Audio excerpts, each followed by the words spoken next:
Hello dear students. तो देखिए, last lecture में हमने हमारे चैप्टर कोऑर्डिनेशन कंपाउंड में बात की थी अबाउट वर्नर्स कोऑर्डिनेशन थ्योरी की।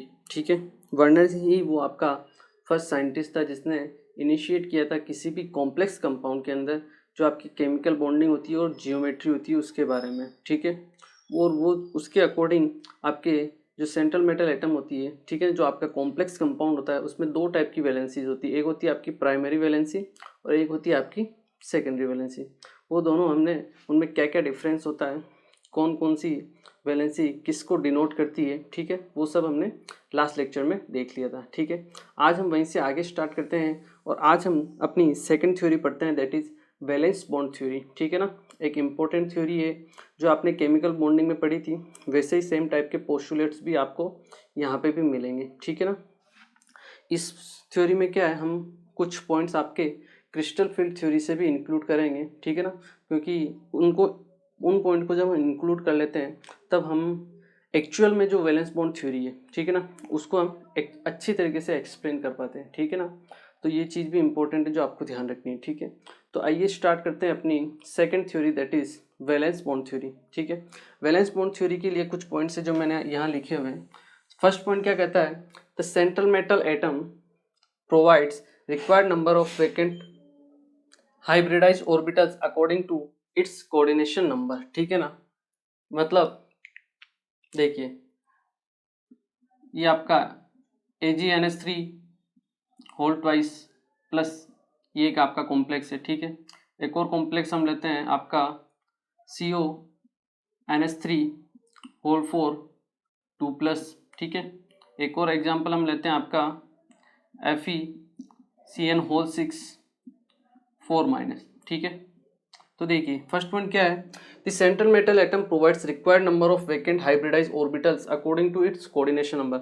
यहाँ आप अगर आप Ag का कोऑर्डिनेशन नंबर देखोगे तो 2 आएगा। ठीक है, NH3 होल ट्वाइस है। ठीक है, यहाँ अगर कोबाल्ट का आप कोऑर्डिनेशन नंबर देखोगे तो 4 आएगा और यहाँ पे आयरन का अगर कोऑर्डिनेशन नंबर देखोगे तो आप कितना आएगा, 6 आएगा। इसका मतलब क्या है, इसका मतलब सिल्वर को अगर बॉन्ड का फॉर्मेशन करना है तो उसको दो आपके वेकेंट ऑर्बिटल्स प्रोवाइड करवाने पड़ेंगे। ठीक है, required number of vacant hybridise orbitals, दो हाइब्रिडाइज ऑर्बिटल्स सिल्वर को प्रोवाइड करवाने पड़ेंगे, किसको, अमोनिया को, ताकि जो आपका लिगेंड है अमोनिया NH3 वो आप उसके जो लोन पेयर होते हैं उसके पास वो आपके कहाँ पे डिस्ट्रीब्यूट कर सके, मतलब बॉन्ड बना सके आपका सिल्वर के वेकेंट ऑर्बिटल के साथ में। ठीक है ना, इसलिए फर्स्ट पॉइंट है the central metal atom provides required number of vacant hybridise orbitals according to its coordination number. इसका कोऑर्डिनेशन नंबर 2 है तो सिल्वर आपका 2 हाइब्रिडाइज ऑर्बिटल्स वेकेंट प्रोवाइड करवाएगा ताकि अमोनिया क्या कर सके, अपने लोन पेयर को उसमें डोनेट कर सके और आपका कोऑर्डिनेट बॉन्ड का फॉर्मेशन कर सके। सेम कोबाल्ट के केस में, अब कोबाल्ट के कोऑर्डिनेशन नंबर है 4 तो ये आपके 4 हाइब्रिडाइज ऑर्बिटल्स वेकेंट प्रोवाइड करवाएगा। ठीक है, अमोनिया को। वहीं अगर हम आयरन के केस में बात करें, ठीक है, तो यहाँ कोऑर्डिनेशन नंबर 6 है आयरन का, तो iron 6 vacant hybridise orbitals provide करवाएगा ताकि उन 6 आपके वेकेंट जो ऑर्बिटल्स होंगे उनमें जो आपका CN है, ठीक है, अपने लोन पेयर को डोनेट करेगा और आपका कोऑर्डिनेशन बॉन्ड का फॉर्मेशन करेगा। ठीक है, ये इंपॉर्टेंट चीज है जो आपका फर्स्ट पॉइंट है। ठीक है, second point, the orbitals of ligand containing electron pair overlap with the vacant hybridized orbitals of central metal atom forming coordinate bond। वही पॉइंट है कि अमोनिया या साइनाइड अपने इलेक्ट्रॉन पेयर को डोनेट करेगा आपके वैकेंट हाइब्रिडाइज ऑर्बिटल्स में of central metal atom and forming coordinate bond, आपका कोऑर्डिनेट बॉन्ड का फॉर्मेशन करेगा। ठीक है, और देखिए जैसे हम एग्जांपल लेते हैं आपका CONH3 का। ठीक है ना, अगर CONH3 की हम बात करें तो CO ये क्या रहेगा, जो लिगेंड्स हैं आपके एक फिक्स्ड ज्योमेट्री में रहेंगे आपके, हमने कल भी इसके बारे में बात की थी। ठीक है ना, NH3 और ये आपका NH3 ये आपका कोऑर्डिनेट बॉन्ड होता है। ठीक है, कोऑर्डिनेट एक तरीके से आपका कोवलेंट बॉन्ड होता है जो आपका नेचर में डायरेक्शनल होता है। डायरेक्शनल होता है मतलब इसकी एक फिक्स्ड ज्योमेट्री रहेगी। ठीक है ना, ये हम केमिकल बॉन्डिंग में भी पढ़ते हैं। ठीक है, ये आपकी एक फिक्स्ड ज्योमेट्री प्रोवाइड करवाएंगे आपके कॉम्प्लेक्स को। ठीक है ना, सो द ज्योमेट्री, और उसे हम क्या बोलते हैं, कोऑर्डिनेशन पॉलीहेड्रा। ठीक है, the geometry and hybridisation of a complex can be predicted from its coordination number, और हमें अगर कोऑर्डिनेशन नंबर पता हो, ठीक है, जैसे किसी भी कॉम्प्लेक्स का अगर कोऑर्डिनेशन नंबर हमें पता होता है तो हम उसकी ज्योमेट्री और उसके हाइब्रिडाइजेशन को हम पता कर सकते हैं, जैसे हम आपके केमिकल बॉन्डिंग में भी पता करते हैं ज्योमेट्री को, ठीक है ना, हाइब्रिडाइजेशन के थ्रू। वैसे ही सेम यहाँ पे अगर हमें कोऑर्डिनेशन नंबर पता हो तो हम उस कॉम्प्लेक्स की ज्योमेट्री को पता कर सकते हैं, ठीक है ना। ये है आपका थर्ड पॉइंट, ठीक है। इन पॉइंट को नोट कीजिए, फिर मैं आपको बताता हूँ कि कौन से कोऑर्डिनेशन नंबर पे कौन सा हाइब्रिडाइजेशन होगा और उसकी ज्योमेट्री क्या होगी, ठीक है ना। एक बार आप इसे नोट कीजिए। ओके, तो देखिए अभी अगर हम बात करें आपके ज्योमेट्री के बारे में, अगर हम बात करें कि आपके किस हाइब्रिडाइजेशन पे या किस कोऑर्डिनेशन नंबर पे आपके कौन सी ज्योमेट्री होगी, यहाँ आप लिखिए कोऑर्डिनेशन नंबर, ठीक है, यहाँ लिखिए आप हाइब्रिडाइजेशन, और यहाँ आपकी ज्योमेट्री, ठीक है। देखिए अगर हम बात करें कोऑर्डिनेशन नंबर 2, ठीक है, अगर आपका कोऑर्डिनेशन नंबर 2 है तो हाइब्रिडाइजेशन होगा आपका एसपी, ठीक है, और ज्योमेट्री क्या होगी आपकी लीनियर, ठीक है। वहीं अगर आपका कोऑर्डिनेशन नंबर 3 हो तो हाइब्रिडाइजेशन होगा आपका sp2 और आपकी ज्योमेट्री होगी ट्राइगोनल प्लेनर, ट्राइगोनल प्लेनर, ठीक है। वहीं अगर आपका कोऑर्डिनेशन नंबर 4 है तो आपकी ज्योमेट्री होगी, आपके यहाँ पे दो ज्योमेट्री होती है, एक तो sp3 और एक होती है आपकी dsp2, ठीक है। sp3 है तो आपका होगा एक तो टेट्राहेड्रल, ज्योमेट्री क्या होगी आपकी टेट्राहेड्रल, और अगर आपका dsp2 हाइब्रिडाइजेशन है तो इसे हम बोलते हैं स्क्वायर प्लेनर, ज्योमेट्री को स्क्वायर प्लेनर, ठीक है। वहीं अगर आपका कोऑर्डिनेशन नंबर 5 है तो आपका हाइब्रिडाइजेशन होगा sp3d, ठीक है, इसे हम बोलते हैं ट्राइगोनल बाइपिरामिडल, ट्राइगोनल बाइपिरामिडल, ठीक है, tbp। वहीं अगर आपका कोऑर्डिनेशन नंबर 6 हो जाए तो यहाँ पे आपका हाइब्रिडेशन होगा sp3d2 या d2sp3, और वहाँ पे स्ट्रक्चर जो होता है आपका वो होता है आपका ऑक्टाहेड्रल ज्योमेट्री, ठीक है ना। ये चीज़ अपने को ध्यान रखनी है, ठीक है। एक बार आप इसे भी नोट कर लीजिए, ठीक है, ताकि हमें पता लग सके कि किस कोऑर्डिनेशन नंबर पे आपका कौन सा हाइब्रिडाइजेशन है और कौन सी ज्योमेट्री फॉर्म होती है, ठीक है ना। ये sp3d2 या फिर आपका d2sp3 भी हो सकता है, ठीक है। एक बार आप इसे नोट कीजिए, फिर हम नेक्स्ट पॉइंट पे पढ़ते हैं। ओके, तो अब अपना नेक्स्ट पॉइंट पढ़ते हैं अपन। देखिए, on the basis of the type of orbitals used during hybridisation the complex can be classified as inner or outer orbital complex. देखिए हम इसको कैसे देखते हैं, बात हो रही है यहाँ पे ऑक्टाहेड्रल की, अगर हम बात करें, ठीक है ना, ऑक्टाहेड्रल ज्योमेट्री आपकी, ठीक है। उसके लिए अगर हम बात करें या फिर ऑक्टाहेड्रल कॉम्प्लेक्स, यहाँ कोऑर्डिनेशन नंबर कितना होता है ऑक्टाहेड्रल कॉम्प्लेक्स का, आपका कोऑर्डिनेशन नंबर होता है 6, ठीक है। तो देखिए अगर हम इसमें आपके दो केस बनेंगे, कितने केस बनेंगे आपके, दो केस बनेंगे। देखिए अगर हम 3D सीरीज का कोई भी मेटल लेते हैं, ठीक है ना, उसके पास एक तो आपके पास 3D ऑर्बिटल्स होंगे, 3D सीरीज का कोई भी हम मेटल लेते हैं, सेंट्रल मेटल एटम, ठीक है, उसके पास एक तो 3D सीरीज होगी, उसके पास होगी एक 4s और एक होगी उसके पास 4p, ठीक है। वहीं दूसरी तरफ भी हम लेते हैं, वही उसके पास जो दो केस हैं, आपके पास 3D सीरीज होगी, एक होगा आपके पास 4s, तीन होंगे आपके पास 4p,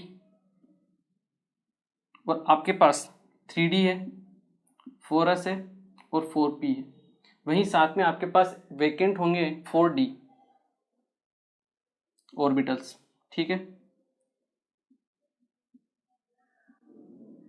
4p, ठीक है।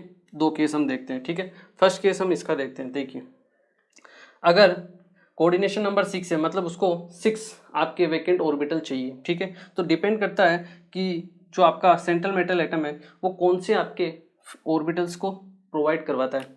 देखिए एक तो ऐसे ही हो गया और 3 पी ये हो गए, ठीक है। अगर वो दो ये इनर साइड वाले इलेक्ट्रॉन जो आपके ऑर्बिटल्स हैं वो अगर प्रोवाइड करवाता है तो आपके यहाँ से 6 ये आपके हाइब्रिडाइज ऑर्बिटल्स बनेंगे। यहाँ से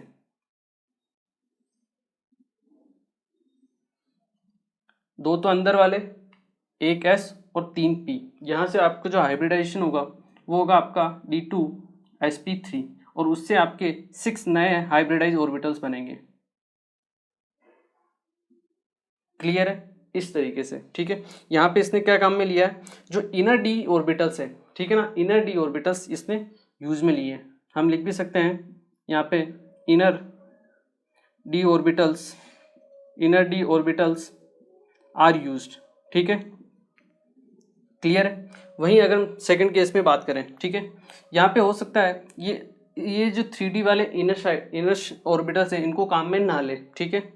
कभी कभी ऐसी सिचुएशन आती है कि ये ऑर्बिटल्स आपके इनमें पहले इलेक्ट्रॉन होता है, ठीक है, तो ये आपके ऑर्बिटल्स बॉन्डिंग की प्रोसेस में पार्टिसिपेट नहीं करेंगे, मतलब खाली नहीं होंगे।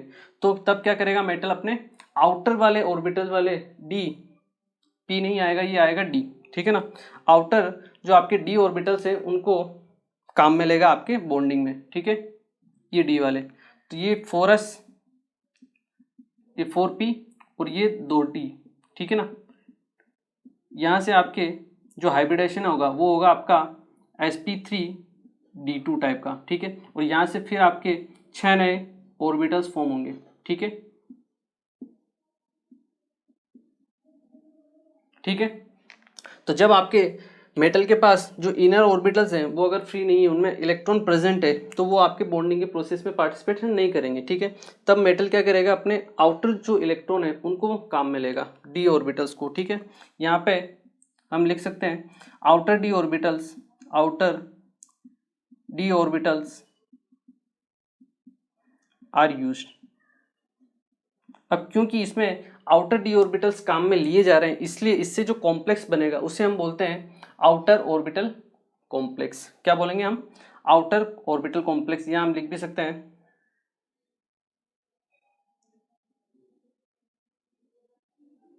The complex made from this is known as outer orbital complex, ठीक है। जब आपके outer orbitals outer D orbitals काम में आ रहे हैं, ठीक है, जब आपके इनर डी ऑर्बिटल्स काम में आ रहे हैं, तो इससे जो आपका कॉम्प्लेक्स बनेगा उसे हम क्या बोलेंगे, इनर डी ऑर्बिटल्स, ठीक है ना, inner orbital complex. The complex form is known as inner orbital complex, ठीक है। तो एक बार दोबारा आप सेंटेंस को पढ़िए। On the basis of the type of orbitals used during hybridisation the complex can be classified, ठीक है। कॉम्प्लेक्स को हम क्लासिफाई कर सकते हैं as inner orbital complex and outer orbital complex. ये आपका इनर ऑर्बिटल कॉम्प्लेक्स है और ये आपका क्या है, आउटर ऑर्बिटल कॉम्प्लेक्स है, ठीक है। इस टाइप के आपके बन सकते हैं, ठीक है ना। आई होप आप लोगों को ये क्लियर हुआ होगा, ठीक है। इसे आप नोट कीजिए, फिर हम इसके जो नेक्स्ट पॉइंट है वो हम पढ़ते हैं, ठीक है ना। इसे एक बार नोट कीजिए आप।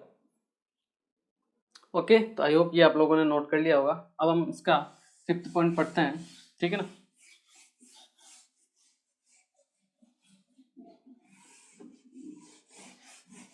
जनरली जो आपके लिगेंड्स होते हैं, ये जो 5th पॉइंट है ये वैसे आपका क्रिस्टल फील्ड थ्योरी का पॉइंट होता है, ठीक है ना, जो हम यहाँ यूज़ करते हैं वीबीटी में, ताकि हम वीबीटी को अच्छी तरीके से एक्सप्लेन कर सकें, ठीक है ना।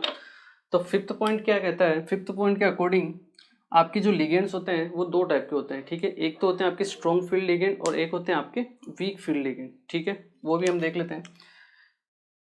मैं आपको एग्जाम्पल से समझा देता हूँ। जैसे ये मेटल है, ठीक है, ये आपके लिगेंड है, ठीक है। लिगेंड अपने लोन पेयर देता है आपके मेटल आयन को और एक कोवलेंट बॉन्ड का फॉर्मेशन, आपके कोऑर्डिनेट बॉन्ड का फॉर्मेशन करता है, ठीक है। तो आपके पास 2 टाइप के आपके लिगेंड्स होंगे, एक होगा आपके पास स्ट्रॉन्ग फील्ड लिगेंड और एक होगा वीक फील्ड लिगेंड, ठीक है। तो स्ट्रॉन्ग फील्ड लिगेंड कौन सा होगा हमें कैसे पता चलेगा? सिंपल शब्दों में कहें तो जिस लिगेंड की लोन पेयर देने की टेंडेंसी ज़्यादा होगी, जो मेटल आयन के साथ स्ट्रॉन्ग बॉन्ड का फॉर्मेशन करेगा, उसे ही हम क्या बोलेंगे? Strong field ligand. अब इलेक्ट्रॉन जो पेयर है वो ज़्यादा देने की टेंडेंसी किसकी होगी? जिसकी इलेक्ट्रोनेगेटिविटी क्या हो? कम हो, या हम कह सकते हैं जिसका Lewis base character high Lewis base character हो, लुईस बेस कैरेक्टर हाई हो, उसकी क्या होगी? इलेक्ट्रॉन पेयर देने की टेंडेंसी भी ज़्यादा होगी। अगर उसकी टेंडेंसी ज़्यादा है तो वो जो आपका मेटल आयन के साथ जो बॉन्ड बनाएगा वो कौन सा बनाएगा? स्ट्रॉन्ग बॉन्ड बनाएगा। अगर मान लो इसकी टेंडेंसी इलेक्ट्रॉन पेयर देने की टेंडेंसी कम है, लो है, ठीक है, तो जो आपका बॉन्ड बनेगा वो कौन सा बनेगा? लो बनेगा, ठीक है। मतलब उसकी जो स्ट्रेंथ होगी वो क्या होगी? वीक होगी, इसलिए हम उसको बोलेंगे वीक फील्ड लिगेंड, ठीक है। सिंपल सा एग्जांपल है, ठीक है। तो हम इसको लिख भी सकते हैं चाहे तो, in general,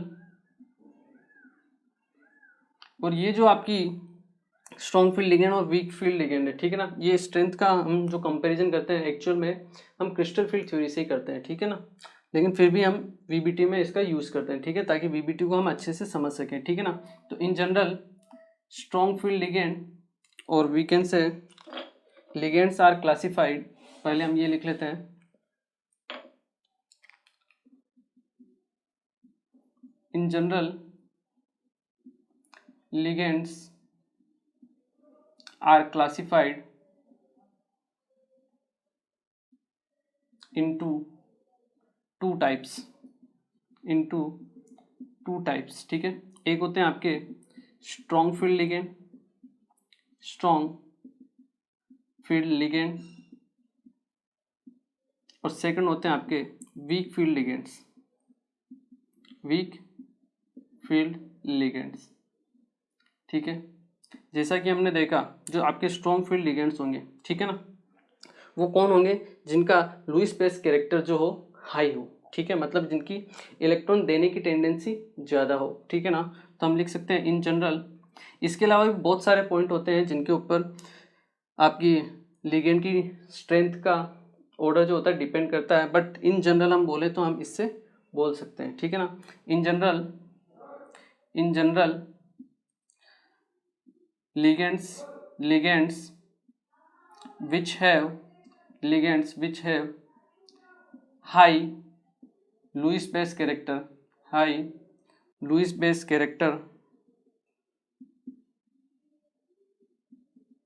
are strong field ligands, ठीक है।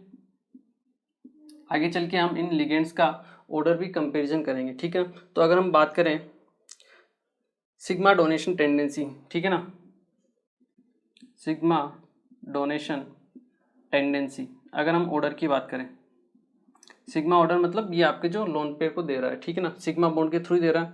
सिग्मा डोनेशन टेंडेंसी अगर हम देखें, आप अपने पास कार्बन डोनर है एक तो, ठीक है, एक है अपने पास नाइट्रोजन डोनर है, ठीक है, एक अपने पास है ऑक्सीजन डोनर, और एक अपने पास है आपका हेलोजन डोनर, ठीक है। क्लियर है? सबके पास आपके पास लोन पेयर है, ठीक है, जो डोनेशन में पार्टिसिपेट करेंगे, ठीक है। तो सबसे ज़्यादा अगर मैं आपको पूछूं कि हाई लुईस बेस कैरेक्टर किसका होगा, ठीक है, सबसे ज़्यादा लोन पेयर देने की टेंडेंसी किसकी होगी, तो देखिए सबसे कम इलेक्ट्रोनेगेटिविटी है कार्बन की, ठीक है। अगर इसकी इलेक्ट्रोनेगेटिविटी सबसे कम है, ठीक है, मतलब इलेक्ट्रॉन को होल्ड करने की टेंडेंसी, इलेक्ट्रोनेगेटिविटी वही होती है आपकी, तो वो क्या है आपकी? कम है, तो इसकी जो इलेक्ट्रॉन को लोन पेयर को डोनेट करने की टेंडेंसी होगी वो क्या होगी? सबसे ज़्यादा होगी। तो कार्बन डोनर जो होंगे आपके, वो आपके स्ट्रॉन्ग फील्ड लिगेंड की तरफ वर्क करेंगे, उसके बाद आपके नाइट्रोजन, फिर आएंगे आपके ऑक्सीजन, और फिर आएंगे आपके हेलोजन ग्रुप्स, ठीक है। और अगर हम एक्चुअल ऑर्डर देखें इनका, एक्चुअल ऑर्डर, तो सबसे पहले कार्बन, फिर नाइट्रोजन, फिर आपके ऑक्सीजन, फिर आपके fluorine, chlorine, bromine and then iodine, ठीक है ना। ये आपका एक्चुअल ऑर्डर रहेगा, ठीक है। ऑल्दो यहाँ पे जो फ्लोरीन है उसकी इलेक्ट्रोनेगेटिविटी सबसे हाई होती है, 4 होती है, ठीक है, बट इसकी जो साइज होती है वो क्या होती है, स्मॉल होती है, इसलिए ये तुरंत आपके लोन पेयर को देने की कोशिश करेगा, ठीक है ना। तुरंत इसकी जो टेंडेंसी होगी लोन पेयर को देने की, मतलब लुईस बेस कैरेक्टर होगा वो भी इसका ज़्यादा होगा। इसकी इलेक्ट्रोनेगेटिविटी ज़्यादा है बट स्मॉल साइज की वजह से इसकी इलेक्ट्रॉन डोनेशन की जो टेंडेंसी होगी वो भी क्या होगी, ज़्यादा होगी, ठीक है। इसलिए फिर पहले फ्लोरीन, फिर क्लोरीन, फिर ब्रोमीन और देन आयोडीन, ये आपके होते हैं आपके स्ट्रॉन्ग फील्ड लिगेंड और आपके वीक फील्ड लिगेंड, ठीक है ना। इसको आप एक बार नोट कर लीजिए। फिर मैं आपको ऑर्डर बता देता हूँ कि आपके कौन कौन से जो लिगेंड्स हैं उनकी स्ट्रेंथ का क्या ऑर्डर है, ठीक है ना। कौन से आपके स्ट्रॉन्ग फील्ड लिगेंड है और कौन से आपके वीक फील्ड लिगेंड की तरह वर्क करते हैं, ठीक है ना। एक बार आप इसे नोट कीजिए। ओके, तो देखिए ये है आपके पास लिगेंड्स की स्ट्रेंथ का ऑर्डर, ठीक है ना। बहुत ही थोड़ा सा खतरनाक सा बड़ा सा ऑर्डर है, ठीक है ना। जनरली आपको याद नहीं करना पड़ता है, ठीक है, आपको यूज़ करते करते नॉर्मली याद हो ही जाता है, ठीक है ना। इसमें जैसे आप देखोगे ये जो ऊपर वाली लाइन्स है, ठीक है, ये आपकी जनरली है वीक फील्ड लिगेंड्स की, ठीक है। ये आपका H2O, ठीक है, ये आपका वीक फील्ड लिगेंड होता है, ठीक है। और नीचे वाली जो लाइन है वो आपकी क्या है, स्ट्रॉन्ग फील्ड लिगेंड की लाइन है, ठीक है। जनरली आप देखोगे तो यहाँ पे आयोडीन है, ब्रोमीन है, क्लोरीन है, फ्लोरीन है, ये सब चारों हाइड्रोजन आपके किसकी तरह वर्क करेंगे, वीक फील्ड लिगेंड की तरह वर्क करेंगे। वहीं आपका ये चीज़ जो आपको ध्यान रखनी है दैट इज NO3-, ठीक है, ये आपका +5 ऑक्सीडेशन स्टेट वाला, ठीक है, नाइट्रोजन, ये आपके वीक फील्ड लिगेंड की तरह वर्क करता है। और आपका NO2-, ठीक है, ये आपके +3 ऑक्सीडेशन स्टेट वाला नाइट्रोजन, ये आपके स्ट्रॉन्ग फील्ड लिगेंड की तरह वर्क करता है, ठीक है ना। तो यहाँ आपको कन्फ्यूजन हो सकता है तो आपको याद रखना है, ठीक है। कार्बन डोनर्स हैं, ठीक है, ये आपके स्ट्रॉन्ग फील्ड लिगेंड में आएंगे, CO, CN, NO2, ethylene diamine, ammonia, ठीक है ना, ये आपके स्ट्रॉन्ग फील्ड लिगेंड की तरह वर्क करेंगे, ठीक है। H2 आपका न्यूट्रल रहेगा, ठीक है। उसके बाद अगर हाइड्रोक्सी ऑक्सिलेट है, एसीटेट है, हाइड्रोक्साइड है, ये आपके वीक फील्ड लिगेंड की तरह वर्क करेंगे, ठीक है ना। तो एक बार आप ऑर्डर लिख लीजिए, देख लीजिए एक बार, और ये जो पॉइंट है इनमें आपको थोड़ा सा ध्यान रखना पड़ेगा, ठीक है ना, कन्फ्यूजन नहीं होना चाहिए। जनरली आपको क्वेश्चन करते करते अपने आप याद हो जाएगा, ठीक है ना, देखना आप, ठीक है। आपको याद रखने की भी जरूरत नहीं पड़ेगी कि कौन सा स्ट्रॉन्ग फील्ड लिगेंड है और कौन सा वीक फील्ड लिगेंड है, ठीक है।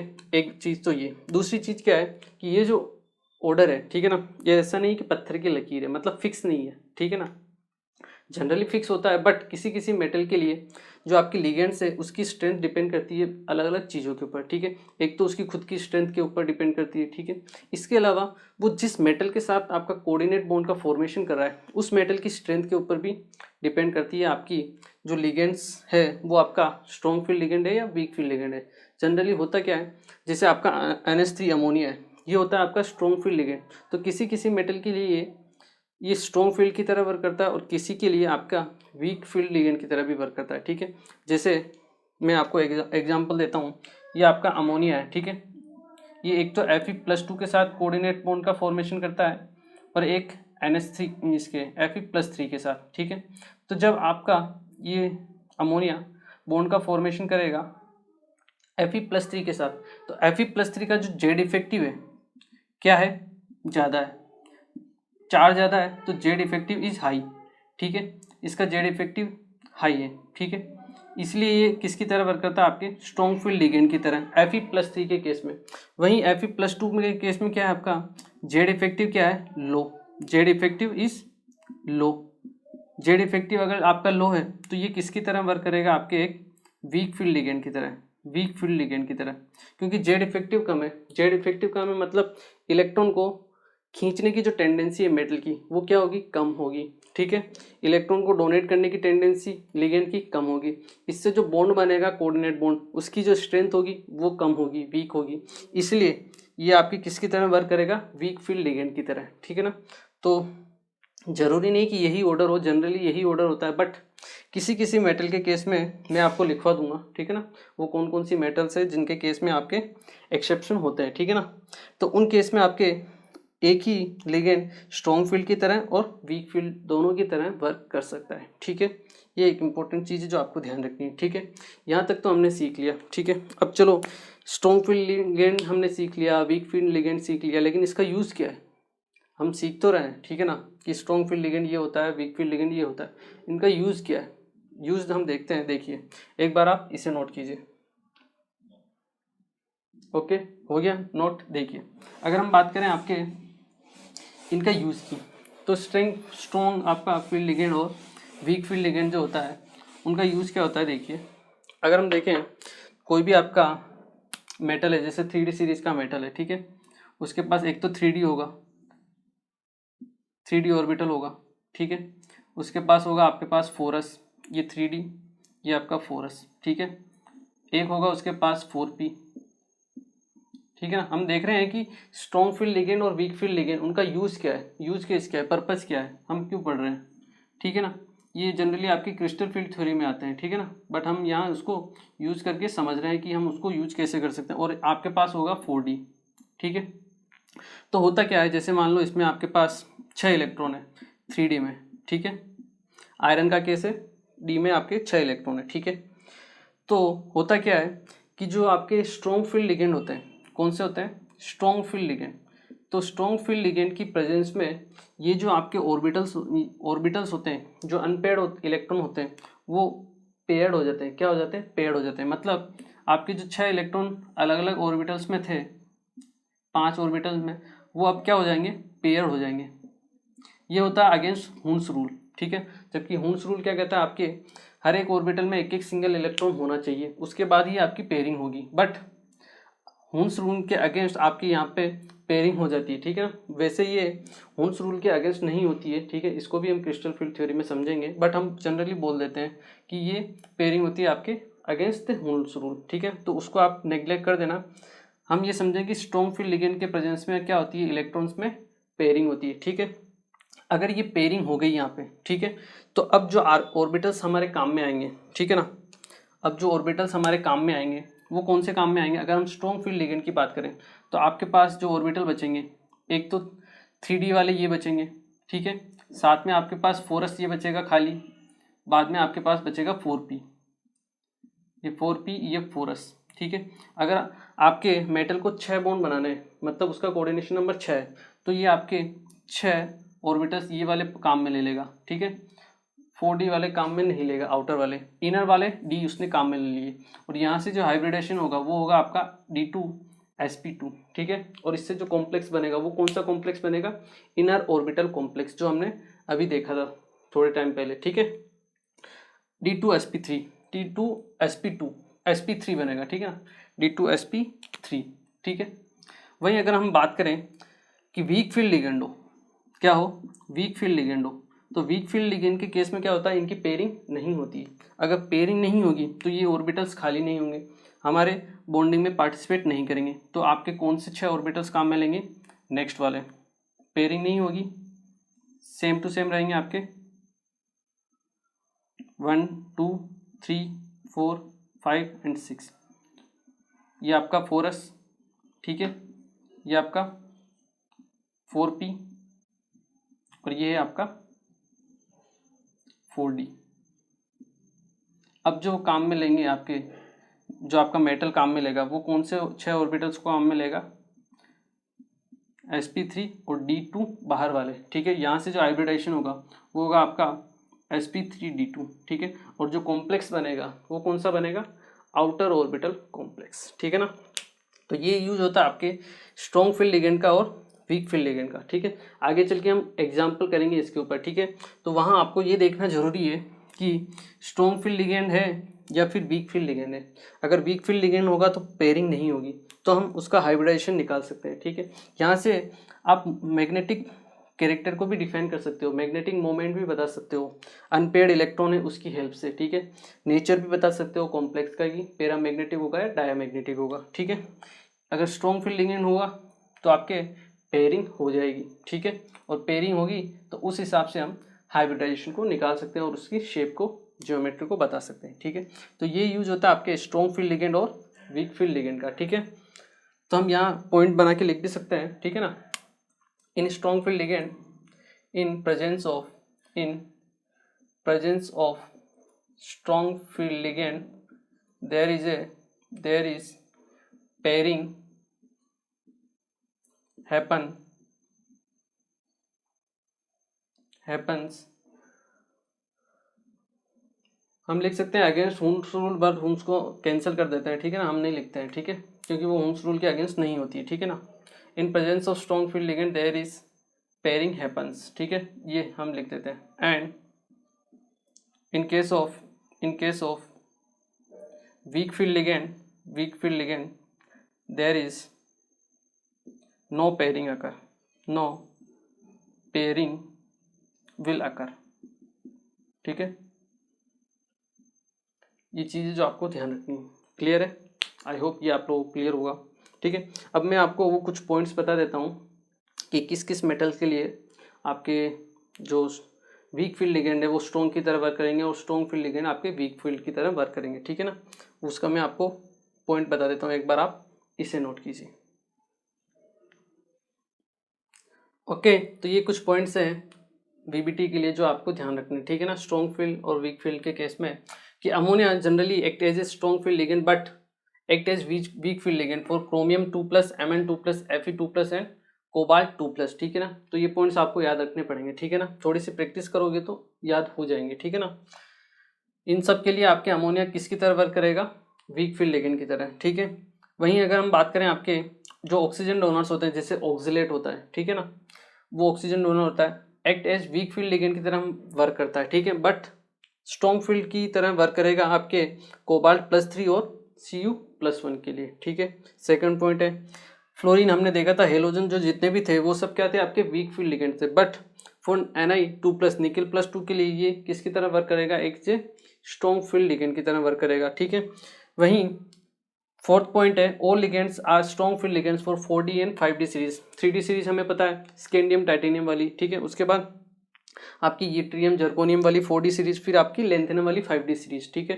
तो 4D और 5D सीरीज के जितने भी केटाइंस होंगे, ठीक है, उन सब के लिए आपके जितने भी आपके लिगेंड्स हैं वो सब किसकी तरह वर्क करेंगे, स्ट्रॉन्ग फील्ड लिगेंड की तरह वर्क करेंगे। क्यों, क्योंकि हमें पता है जैसे जैसे हम 3D से 4D में जाते हैं और 4D से 5D में जाते हैं, ठीक है, जेड इफेक्टिव क्या होता है, इंक्रीज होता है, और अगर जेड इफेक्टिव इंक्रीज होगा तो इलेक्ट्रॉन पेयर को लेने की जो टेंडेंसी होगी वो भी क्या होगी, स्ट्रॉन्ग होगी, ठीक है, जो बॉन्ड बनेगा वो भी स्ट्रॉन्ग बनेगा। इसलिए जितने भी आपके लिगेंड्स है वीक फील्ड भी लिगेंड्स आपके as a strong field ligand की तरह वर्क करेगा, किस केस में, आपके 4D और 5D सीरीज में, ठीक है ना। तो ये एक इंपॉर्टेंट पॉइंट्स है जो आपको ध्यान रखने हैं, ठीक है ना, क्लियर है। देखिए यहाँ तक तो हमने पढ़ लिया, अब हम पढ़ते हैं एक्चुअल में एग्जाम्पल के थ्रू वीबीटी वो एक्सप्लेन करते हैं, ठीक है ना। अब हम कुछ एग्जाम्पल देखेंगे आपकी कोऑर्डिनेशन नंबर के अकॉर्डिंग, अगर आपका कोऑर्डिनेशन नंबर 4 हो या 6 हो, ठीक है, तो उसमें आपके कौन कौन सी ज्योमेट्री फॉर्म होती है और कौन कौन सी कॉम्प्लेक्स फॉर्म होते हैं, ठीक है, और उनके स्ट्रॉन्ग फील्ड लिगेंड और वीक फील्ड लिगेंड को उनके ऊपर एग्जाम्पल के ऊपर हम पढ़ते हैं कि क्या इफेक्ट पड़ेगा, ठीक है ना। एक बार आप इसे नोट कीजिए। ओके, तो आई होप ये आप लोगों ने नोट कर लिया होगा। अब हम पढ़ते हैं आपकी एग्जाम्पल, देखते हैं हम कि कैसे हम वीबीटी के थ्रू आपकी जियोमेट्री और हाइब्रिडाइजेशन के थ्रू जियोमेट्री को फाइंड आउट कर सकते हैं, ठीक है ना। देखिए इतनी देर तो हमने क्या किया, पॉइंट्स को समझ लिए, ठीक है ना। अब हम पढ़ते हैं आपके एग्जाम्पल्स के थ्रू कैसे वीबीटी काम में आती है, ठीक है। देखिए अगर हम एग्जाम्पल लेते हैं या फिर अगर हम बात करें कोऑर्डिनेशन नंबर 4 के लिए हम पहले बात कर लेते हैं, ठीक है ना।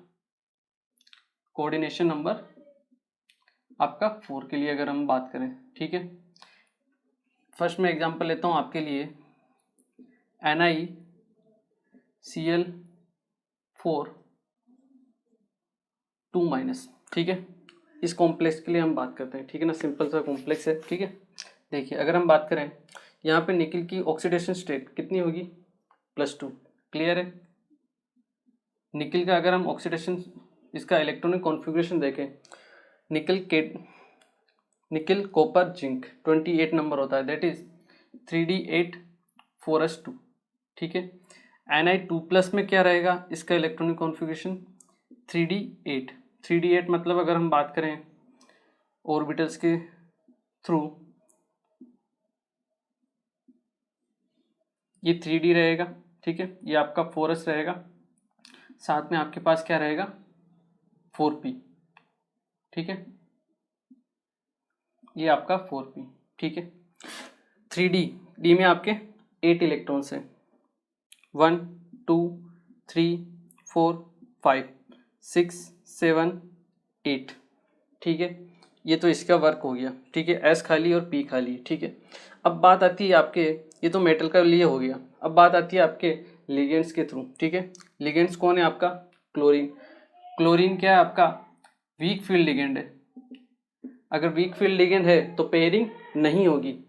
सो in case of weak field ligand हम लिख सकते हैं, so in case of weak field ligand there is no pairing, there is no pairing, ठीक है। कोई भी आपके पेयरिंग नहीं होगी, क्लियर है। अगर पेयरिंग नहीं होगी तो ये जो ऑर्बिटल्स हैं इनमें इलेक्ट्रॉन है, इनको हम काम में नहीं ले सकते, ठीक है। क्यों? क्योंकि हमें क्लोरीन से लोन पेयर लेना है, मतलब इलेक्ट्रॉन पेयर लेना है, 2 इलेक्ट्रॉन लेना है, ठीक है ना। तो यहाँ पे वो काम में नहीं आ सकते। हम कौन से ऑर्बिटल काम में लेंगे? ये वाले, ठीक है। कितने चाहिए? 4। निकल का कोऑर्डिनेशन नंबर कितना है यहाँ पे? 4। तो फर्स्ट पॉइंट क्या था हमारा कि जो सेंट्रल मेटल एटम होता है वो आपको वेकेंट ऑर्बिटल्स प्रोवाइड करवाता है, ठीक है, according to its coordination number, ठीक है। 4 इसका कोऑर्डिनेशन नंबर है, तो ये आपको 4 वेकेंट ऑर्बिटल प्रोवाइड करवाएगा क्लोरीन को, ताकि जो आपका क्लोरीन है Cl माइनस आयन, ठीक है, वो क्या कर सके, इसमें इनमें आपका लोन पेयर को डोनेट कर सके, ठीक है। और जब ये आपका लोन पेयर को डोनेट करेगा तो आपके हाइब्रिडाइजेशन होगा sp3, ठीक है। कौन सा होगा? sp3 हाइब्रिडाइजेशन, ठीक है।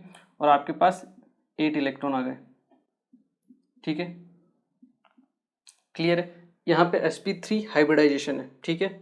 sp3 हाइब्रिडाइजेशन है, इसका मतलब इसका अगर हम शेप की बात करें, शेप क्या होगा इसका? टेट्राहेड्रल। Ni, ये आपका Cl, ये आपका Cl, ये आपका Cl और ये आपका Cl। ये है आपका किसका? NiCl4 का स्ट्रक्चर, ठीक है। क्यों? क्योंकि इसका sp3 हाइब्रिडाइजेशन है टेट्रागोनल, ठीक है ना, टेट्राहेड्रल इसका स्ट्रक्चर रहेगा, ठीक है, टेट्राहेड्रल, ठीक है। ये एक इंपॉर्टेंट चीज़ है। इसके अलावा एक और चीज़ हम इससे पता कर सकते हैं कि अगर इसके पास अनपेयर्ड इलेक्ट्रॉन है तो इसका नेचर क्या होगा? पैरामैग्नेटिक। तो ये भी चीज़ हम लिख सकते हैं, due to presence of unpaired electron, due to presence of unpaired electron, this complex is paramagnetic in nature, paramagnetic in nature, ठीक है। ये आपके नेचर में कैसा होगा? पैरामैग्नेटिक होगा, ठीक है। अगर हमें इसका मैग्नेटिक मोमेंट भी निकालना है म्यू, वो भी हम निकाल सकते हैं, कैसे? Root n into n+2 Bohr magneton, ठीक है, ये फॉर्मूला होता है, आई थिंक आप लोगों को पता होगा। n क्या है यहाँ पे? नंबर ऑफ अनपेयर्ड इलेक्ट्रॉन कितने हैं? 1 and 2, तो 2 into 2+2 that is 4 into 2 that is √8। तो इसका म्यू जो आ गया आपका √8 बोहर मैग्नेटॉन, ठीक है ना। तो इस तरह से हम उसका मैग्नेटिक नेचर, मैग्नेटिक मोमेंट भी फाइंड आउट कर सकते हैं। हाइब्रिडाइजेशन हमने फाइंड आउट कर लिया, और हाइब्रिडाइजेशन के थ्रू इसका structure tetrahedral, this is tetrahedral, ये भी हमने फाइंड आउट कर लिया, ठीक है ना। तो ये होती है आपकी वैलेंस बॉन्ड थ्योरी, ठीक है। आई होप आप लोगों को समझ में आई होगी। ये है आपका केस कौन सा? जब आपके पास वीक फील्ड लिगेंड हो। यहीं अगर आपके पास स्ट्रॉन्ग फील्ड लिगेंड हो जाए तो क्या होगा, ठीक है ना। एक बार आप इसे नोट कीजिए, फिर मैं आपको स्ट्रॉन्ग फील्ड लिगेंड का एक एग्जाम्पल करवा देता हूँ। ओके, देखिए, अगर हम बात करें आपके स्ट्रॉन्ग फील्ड लिगेंड के लिए, तो स्ट्रॉन्ग फील्ड लिगेंड के लिए हम Cl को रिप्लेस कर सकते हैं, ठीक है ना, किससे? Cn से। साइनाइड आपका क्या है? स्ट्रॉन्ग फील्ड लिगेंड है, ठीक है, Cn4, ये आपका 2-, ठीक है। यहाँ से हम देखें तो भी निकल का आपका +2 ही ऑक्सीडेशन स्टेट रहेगा, ठीक है। 3d8 सेम रहेगा, 3d8, 4s और 4p, ठीक है। अब बात होगी क्या, जो Cn है, साइनाइड है आपका, वो क्या है? आपका स्ट्रॉन्ग फील्ड लिगेंड है। क्या है आपका? Strong field ligand. और जब स्ट्रॉन्ग फील्ड लिगेंड होगा तो आपके पेयरिंग होगी। So in case of strong field ligand there is pairing will occur, ठीक है। और जब पेयरिंग आपकी होगी, क्या होगी? पेयरिंग। तो देखिए, क्या होगा,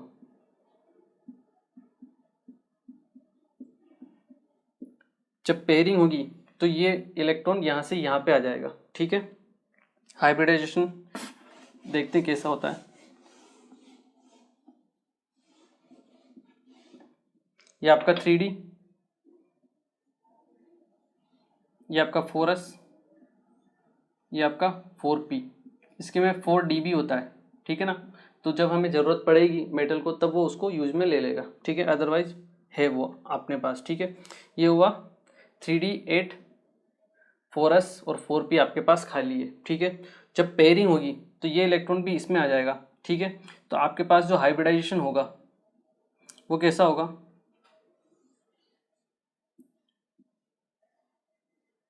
1 2 3 4 5 6 7 8, ये आपके पास खाली रहेगा। ये आपके पास 4s, ये आपके पास 3D 8, ठीक है। और ये आपके पास क्या बचेगा, 4p, ये आपका 4p, ठीक है, खाली जो है। अब अपने को 4 ही आपको ऑर्बिटल चाहिए, तो अपने पास d वाला एक खाली है, तो मेटल एक तो ये d वाला, एक ये s और p के 2 ऑर्बिटल काम में लेगा, और 4 नए sp2 हाइब्रिडाइज ऑर्बिटल्स बनाएगा। कितने, 4 d sp2 हाइब्रिडाइज ऑर्बिटल्स, ये आपके 4 d नए आपके हाइब्रिडाइज ऑर्बिटल्स बनेंगे, जहाँ पे आपका Cn माइनस लोन पेयर को डोनेट करेगा, ठीक है। 1 2 3 4 5 6 एंड 7 8, ठीक है। Cn माइनस आपके इलेक्ट्रॉन पेयर को डोनेट करेगा, Cn माइनस, ये आपका Cn माइनस, ठीक है। तो इस टाइप से आपका हाइब्रिडेशन हो गया DsP2, ठीक है। स्ट्रक्चर क्या होती है DsP2 में, स्क्वायर प्लेनर, ठीक है। स्ट्रक्चर क्या होगी आपकी, स्क्वायर प्लेनर, Ni, ये आपका Cn, ये आपका Cn, ये आपका Cn, ठीक है, और ये आपका Cn। इस टाइप की आपकी स्ट्रक्चर होगी कॉम्प्लेक्स की, साथ में 2 माइनस, ठीक है। ये आपकी स्क्वायर प्लेनर स्ट्रक्चर, ठीक है, हाइब्रिडाइजेशन DsP2। अब क्योंकि यहाँ पे कोई भी अनपेड इलेक्ट्रॉन नहीं है, कोई अनपेड इलेक्ट्रॉन है नहीं, तो आपकी म्यू की वैल्यू क्या होगी, 0। तो यहाँ हम लिख सकते हैं due to presence of no unpaired electron, due to presence of no unpaired electron this complex is not para, it is diamagnetic in nature. क्या है आपका, डायामैग्नेटिक इन नेचर में, और इसके लिए म्यू की वैल्यू क्या होगी आपके पास, 0, mu is equal to 0। Nature में ये क्या होगा आपका, डायामैग्नेटिक, ठीक है ना। तो ये होती है वैलेंस बॉन्ड थ्योरी, और इसके थ्रू हम अलग अलग एग्जाम्पल के थ्रू इसको देख भी सकते हैं, समझ भी सकते हैं, आपके हाइब्रिडाइजेशन को समझ सकते हैं, स्ट्रक्चर जो उसकी जियोमेट्री है उसको समझ सकते हैं, आपके कॉम्प्लेक्स का नेचर समझ सकते हैं, और साथ में उसके मैग्नेटिक मोमेंट को भी समझ सकते हैं, ठीक है। आई होप ये आप लोगों को क्लियर हुआ होगा, ठीक है ना। इसके ऊपर हम बेस्ट और भी कुछ न्यूमेरिकल्स करेंगे, ठीक है ना, वो कुछ मैं आपको होमवर्क के लिए दूंगा, ठीक है ना। तो आपको घर पे उनकी प्रैक्टिस करनी, ठीक है। तो एक बार आप इसे नोट कीजिए, फिर मैं आपको कुछ एग्जांपल्स देता हूँ, ठीक है, जो आपको घर पे ट्राई करने, ओके। देखिए, ओके, तो आई होप ये आप लोगों को नोट कर लिया होगा, ठीक है। अब मैं आपको कुछ एग्जांपल्स देता हूँ, ठीक है ना, कोऑर्डिनेशन नंबर 4 के ही, जो आपको क्या करना है, घर पे ट्राई करना है, ठीक है।